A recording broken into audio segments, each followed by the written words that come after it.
ایک مشہور جو اینکر ہیں ڈاکٹر شاہد مسعود صاحب، انہوں نے فرمایا کہ ایک طالبان میں سے کسی لیڈر نے یہ کہا ہے کہ ان کو خواب میں بشارت ہوئی ہے کہ حضور صلی اللہ علیہ وسلم نے ان کو بدری صحابی کا درجہ دیا ہے، وہ ان سے کہہ رہے ہیں کہ وہ ضرور اس جہاد میں کامیاب ہوں گے۔ میں پہلے بھی عرض کر چکا آپ کے ایک سوال کے جواب میں کہ رسالت باب صلی اللہ علیہ وسلم ہمیں دین دے کر گئے ہیں، وہ دین ہمارے پاس موجود ہے، اس دین میں جو ہدایات دی گئی ہیں ان کے خلاف کوئی خواب بھی حجت نہیں ہے۔ یعنی سب سے پہلے تو آپ کو یہ دیکھنا چاہیے کہ اللہ کے پیغمبر نے ہمیں کیا دین دیا ہے، اس نے کیا ہدایات دی، تو وہ ہدایات جب آپ سامنے رکھیں گے اور ان کی روشنی میں کوئی خواب اگر آپ کو آ گیا تو اللہ کا شکر کریں، لیکن اگر کوئی خواب اس کے خلاف ہے تو پھر یہ سمجھ لیں کہ وہ خواب صحیح نہیں۔ یعنی کوئی آدمی یہ سمجھے بھی کہ نبی کریم صلی اللہ علیہ وسلم کو میں نے دیکھا ہے، اور جو یہ سوچنے کی بات ہے کہ وہ انہیں کیسے پہچانے گا،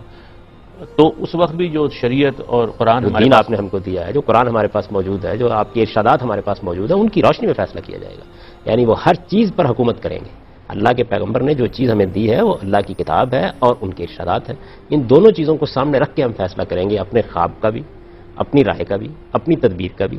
دنیا کے اندر کوئی اور علم، کوئی اور دانش بھی ہو، وہ ہمیں اگر اس سے خلاف پڑتی ہوئی نظر آئے گی تو ہم اللہ کی کتاب پر ایمان رکھتے ہیں، ہم اس کو مانیں گے اور دوسری چیز کو کسی حال میں بھی قبول کرنے کے لیے تیار نہیں ہوں گے۔ تو خواہ آپ کا خواب ہے یا کوئی چیز ہے، آپ کو یہ دیکھنا ہے کہ آپ جو کام کر رہے ہیں اللہ اور اللہ کے پیغمبر نے اس کی اجازت دی ہے یا نہیں۔